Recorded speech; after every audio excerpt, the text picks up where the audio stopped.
হ্যাঁ, এই তো বিসমিল্লাহ। তা আশিককে তো আপনারা আগেই চেনেন, আশিকের এর আগের ভিডিও দেখছেন আপনারা। সেখানে হচ্ছে সে টমেটোর বাগান করছিল, এই ক্ষেতেই টমেটোর বাগান করছিল।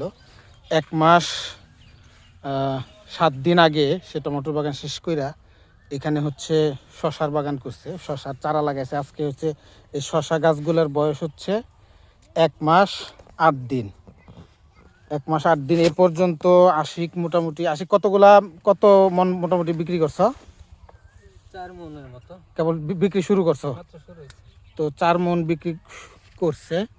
আর এই যে এখন আজকে মনে হয় আরো 10 মনের মতো নিতে পারবে।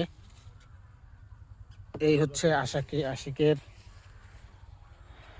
পুরা শশা বাগান। এখানে প্রায় 30 ডিসিমেল বা 30 শতাংশের মতো জায়গা। এই জায়গার মধ্যে সে শশার আবাদ করছে, খুবই চমৎকার আবাদ হয়েছে। এই যে পুরাটাই শশার আবাদ এবং খুব ভালো ফলন হয়েছে। তো আশাবাদী মোটামুটি কয়েক লাখ টাকার সে শশা বিক্রি করতে পারবে।